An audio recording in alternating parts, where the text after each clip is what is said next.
Welcome to Community Cocktails with Kimberly, hosted by Kimberly Woodard, a realtor who's been selling homes in North Texas with more than 21 years of experience. Join her every first and third Wednesday of the month as she meets with top community leaders, local businesses, and real estate industry experts to help you get to know the area you want to call home.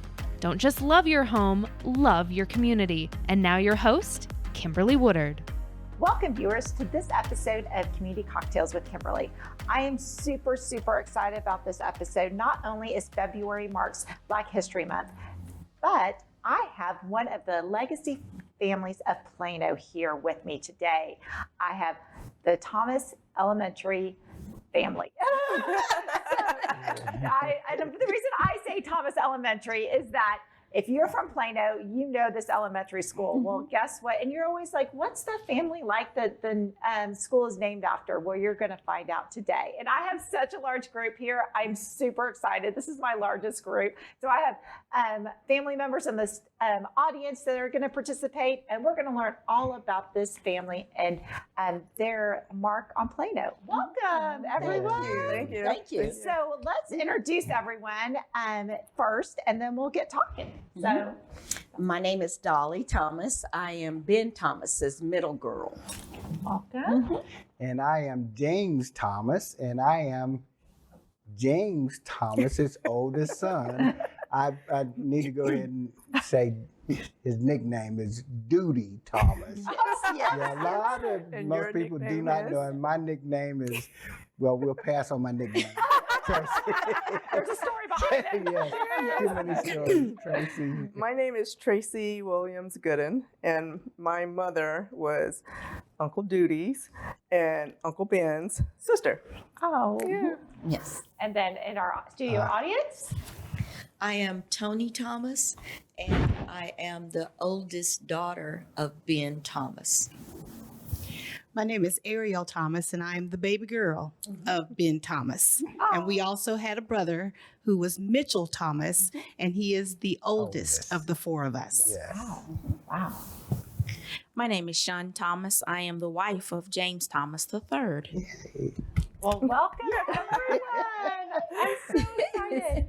So let's talk about the family and how the family made its roots and when they did in Plano. Well, I think that is a great question for Duty, since he's been around since they made their roots in Plano. He can tell you from day one. All right, let's go. What was that wagon train like? Oh my gosh, we I would certainly like to defer this to Miss Tony Thomas because she has more information regarding. And Tony, I will certainly add my input too. But I do know a little about growing up in Plano, but I would like for you to start us out if possible, please. And I hate to defer, but because you are the patriarch at this moment in time, That is right. and at the beginning, I would have to start in the middle. Okay. And I would think they would want to know from the beginning. Maybe it wasn't the wagon train, but you go ahead. Okay. Thank you, Tony. I appreciate that. Okay, I do recall growing up in Plano, and certainly the Thomas family, Jim and Willie Mama Willie, Willie Mae Thomas. How many kids did they have? 11 kids. Wow. And of the 11 kids, our parents were siblings of their kids. Okay. And so there were 11 of them, and we're all siblings, and I'm gathering there are about 3 to 4. We'd average 3 to 4 of us in those families, and each one of us we're averaging about 3 or 4, and so it just goes on down. But bottom line is, when we were, and it's tough for my own kids to believe this, growing up in the city of Plano, which is so progressive, there was a time where my youngest son, I had to share with him, there was a time where I couldn't walk into a restaurant because of my ethnicity, because I was an African American. And when period, like what year was In the 60s. 60s? Certainly in the 50s, not even remote, not even a thought of doing that in the 50s. But in the 60s, it became a little bit more liberal and later on. But I remember Trevor, my youngest son, saying, well, Dad, after we play football here, we all go to Whataburger. Did you guys go to Whataburger? I said Whataburgers hadn't been invented. You don't have McDonald's back in the 50s. Dairy But Queen. and I just said, and we didn't meet like that because we just integrated in 66, 67. Right. So we never had an opportunity to even know a lot of those kids who didn't look like us. So it was a transition for us all, and we weren't able to go to or attend any of the Caucasian, the white schools. We had our own school in the Douglas community. The Douglas Colored School. The Douglas That Colored was literally School. the name. That was literally Frederick Douglass Colored School. And I didn't get an opportunity to attend school with my white colleagues until I was 8th grade or 9th grade. Wow. So it took a while before I was able to do that. And I would see them periodically, but we didn't get a chance to participate in school with them until 9th grade.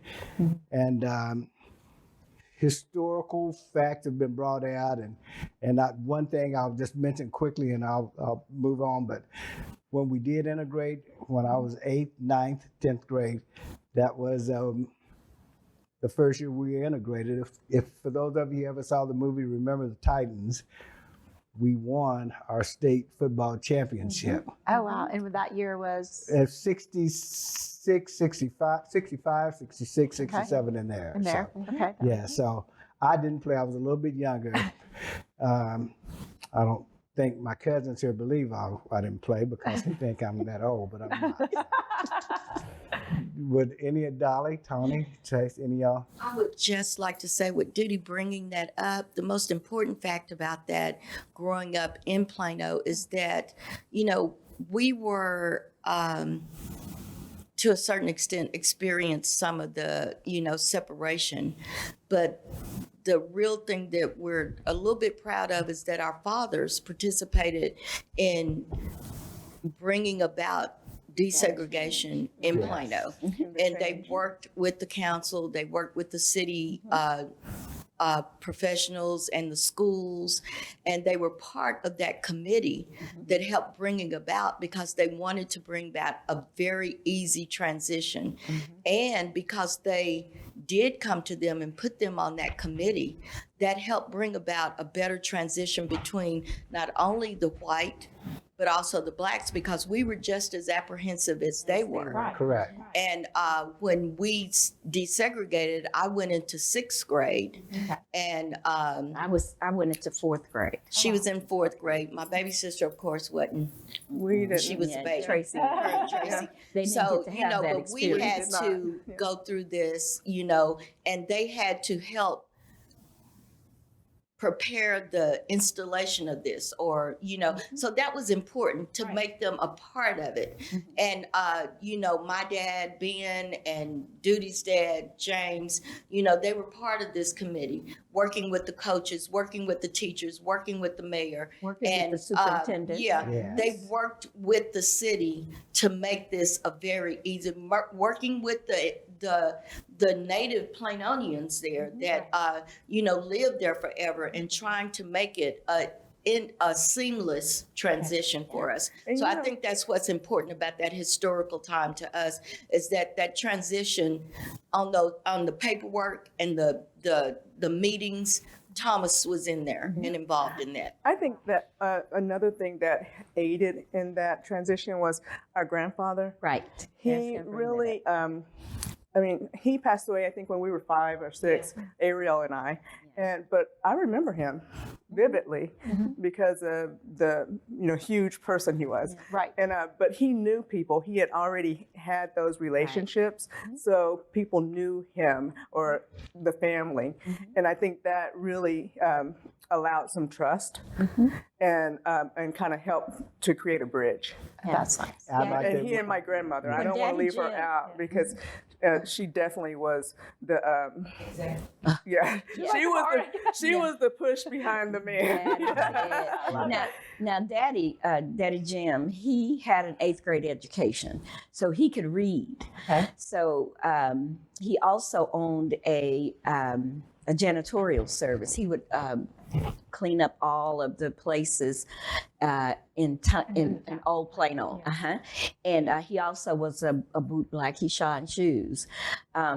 and because he had that education, if someone got a letter in the mail in the community and they didn't know what it said, they would go and they would talk to Dad, my grandfather, Daddy Jim, and he would in turn go and advocate for them. Right. So that was another way that he became well known in the city of Plano. He knew the Harringtons, the Haggards, all of those families.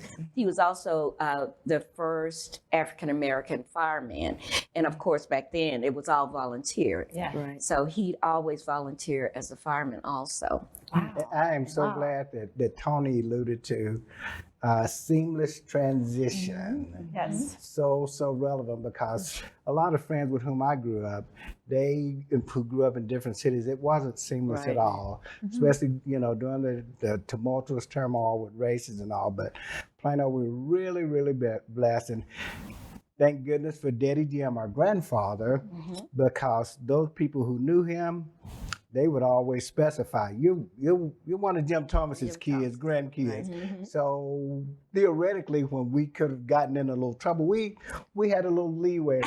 Folks were a little bit more liberal with us because they knew we were Jim Thomas's grandkids or Jim Thomas's kid. And likewise, Duty, I think we behaved better because we knew what that meant. That's true. And, nobody wanted to, Tarnish the name. Right. Yeah. And I think Daddy Jim and Mama Willie also had an innate ability to negotiate. Yes. They were very good negotiators without it. I mean, they were just, negotiators. I mean, they had to navigate and negotiate through a lot of different things. And I think that they did it in a way that was just natural and made everybody feel like they were heard, and they, I'm not sure of the word, but they were good negotiators. What an amazing impression that this man and his wife, our grandparents, made on the city of Plano. And several times he made a couple of depressions on the backside of some of us too. Ariel, we don't know that at all. Now, that is We true. do not- They do not Yeah. know about that. No. But They he don't know loved us. about that. But at one time he had the keys to every building in downtown Plano. Oh, wow. I mean, Because he was in the gym. because so he could go into the bank where no one could go into the bank, Right. but my grandfather could go in because we cleaned the banks and And all to add that. context, as a Black man during that time, that was important. That was Yeah. I very mean, important. the trust was, that was not a given. Yes. Yeah, Well, that I was- mean, it sounds like, he was trusted, and that was how his leadership role in, And I in tell Plano you, really one of the flourished. thing about Daddy Jim was you could trust him, but he didn't take no mess. Right. That was just, he was very honest, very confident in who he was as a man and what he was as a man. And you ask anyone who knew him personally, and they will tell you just that. I think that attitude there is the reason our dad, Ben Thomas, and James Thomas II, and Norma Faye Williams, No, she was the one. they all had that same attitude. They knew who they were. They were very strong personalities, and not just the three of them, but the rest of them too. Aunt Peggy, Aunt Betty, and on down the Those line. 11 kids. Yes, Yeah. they knew who they were, and they were very confident in how to approach issues and problems in a very diplomatic way. I think it was Dolly that said that people would come to Daddy Jim for help. Same thing happened Right. in our generation, and Tracy in our generation. They would come to Daddy, or to my daddy, or they would come to Uncle Duty for help when they got in trouble. With the law or with taxes or with whatever, a job. How do we do this? Who do we go for? Voting. Who do we vote for? Tell us Daddy, why. Daddy and Uncle Duty became those people that their dad taught them to be. And we are now those people in the community. And I love that, because you guys are keeping the legacy going on. And that's where I want to bring to you is let's talk about, you guys are keeping the name of your family's legacy in so many ways. Let's talk about, the African Museum for Plano. Well, we're trying to get that reopened and restarted because Plano does.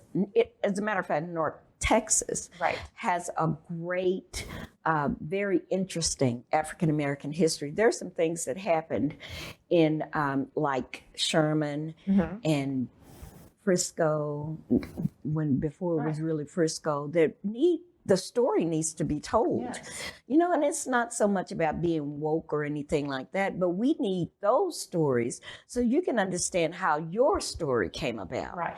Right. Because it's not saying good or bad, it's just history. It's history. And I think that's the one thing I think is so important is history is so important for all our generations to know. They need to know what our ancestors went through.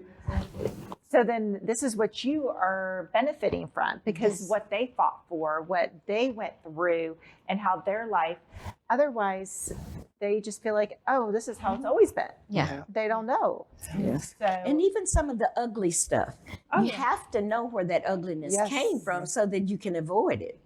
you don't want history to repeat itself. No, don't want that to happen again. Right. And you should never shy away from it.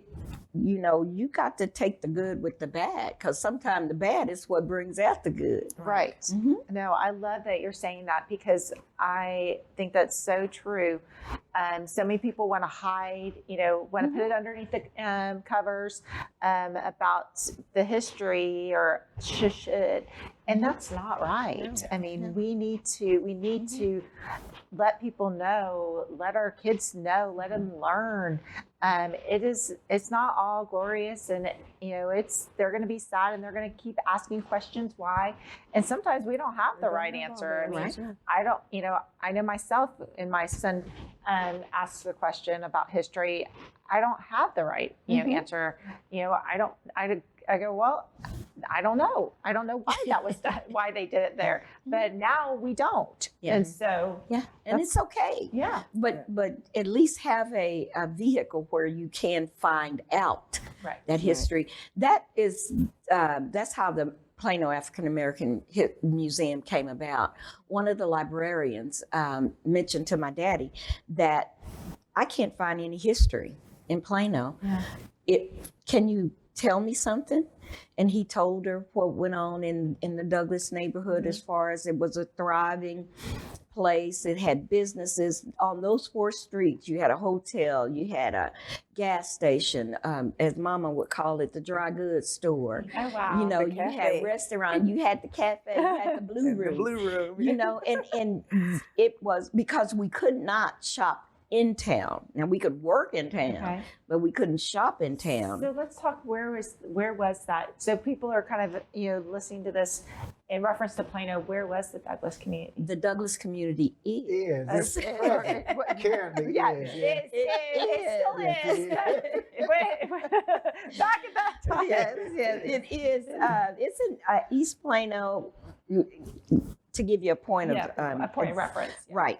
The police station. Yes. It's right. It is south of the police station and north of Plano Parkway. It's only 4 streets: Avenue I, H Place, H Avenue, 13th, G, F. and the flats. Yeah. Wait a minute. It's kind of there's. But I'm thinking Here's 75. Here's 2, 3, and 4. If you know where the police station is, now you That's it. And you have a frame of reference. As a entity of that, knowing where that police station is, that property was where our grandparents lived. It's for our Oh, grandparents. really? Absolutely. Yeah. That was our property. Our Daddy Jim, Literally Mama the Willie, corner. right there. Of 15th and H Avenue. That's Wow. it. That That's it. was where we spent a lot of our life. Oh yeah, and Oh, Haggard yeah. Park. Haggard Park. Crawdad fishing. Yeah, Daddy Jim's taught us how to fish. I love hearing that. But I wanted to throw one thing in quickly. I was talking about, and I don't know how it correlates, but growing up in Plano, prior to integration and all of that, what we endured, and we were blessed because we grew up in that bubble of Plano, and we had Daddy Jim as our, who kind of insulated because everyone knew him, black and white, and they treated him really well. But what I do want to emphasize is how absolutely blessed I feel to have grown up in Plano, in the sense that we were always treated well, very, very well. But the shining light is when in 1978, 79, the city of Plano, which was at that time, I'm guessing, 3% African American at least, the city of Plano came to us and said, we want to name a school after Mr. Thomas, after Jim Thomas. And we're thinking it's not something we could have done. We only have 3% African Americans, so there's no one. But they said, no, we thought so much of your grandfather that we think a school needs to be named after this African American. In the 70s, that just didn't happen. No. So what an absolutely honor that was. With that being said, I'll quickly say this. That's a lot of pressure. That can be a lot of pressure, but we've been blessed because we have this instinct. And I've always told my boys, as I've shared with the other family too, it puts a lot of pressure on you because one doesn't just represent themselves. I don't represent myself. Right. I have to represent my grandparents. Right. And my parents. And my siblings and my cousins, and more importantly, I have to represent the city of Plano. That's right. Because we are a part, whether we want to be or not. We are a part of Plano. So what we do reflects the entire city of Plano, and moreover, a lot of North Texas. That's true. So and I've had to share that, how relevant, how imperative it is that we take care of ourselves. And if we don't, it's a reflection, a dim reflection on the city of Plano. Right. And the other attributes, is almost everyone in this room, we were taught to give back. Right. Yeah. So we've all played a role in giving back because we've been blessed and been given so much that we'll do almost anything for the city of Plano. That's right. And I love that. I love that because I always feel like it's so important to give back. Yeah. And especially give back to your community. Yeah. So that's a well said. Thank you. Thank you. Well, I know I have enjoyed y'all. And I know before we wrap up, you guys have a book that about your history. There's a book about your history. It's just the history of Plano. Plano, but y'all are featured in it. Well, actually, my dad contributed the part of the African American experience in Plano. Yes. There's also the book on the integration of football with Coach Clark and how Alex Williams. And Alex Williams, Tracy's big brother, was the first. He was a rock star. Right. When we won state, he was the first African American quarterbacking an integrated team to win state. In Texas, I think. In the state of Texas. Alex was also, he ran a summer program with Judge Lewis. He was telling Johnny. Yeah, and he ran a summer program, and it was really successful, and that was something that was new, and there was, at each step of those new things that he did, it was a little friction because it was new. Right. And then once people got over the hurdle, then the doors opened. And so, he did that. And he was also the first Black lifeguard Yeah. at Williams. Yeah. Y'all have made such a mark on our city. And so, Oh, yes, we have. Well, all I can say is that I have so much enjoyed y'all and enjoyed having you. And I hope viewers, you have enjoyed their story. And let's just say cheers. Oh, yes. Cheers. Cheers to many more and giving back to the community. Yes. Cheers, family. Thanks for tuning in. Be sure to subscribe to the podcast on Apple and Spotify, as well as Kimberly's YouTube channel. If you'd like to contact Kimberly directly, you can email her at kimberlywoodard@ebby.com or call 214-632-2092. We hope you enjoyed our guest this week. And remember, don't just love your home, love your community.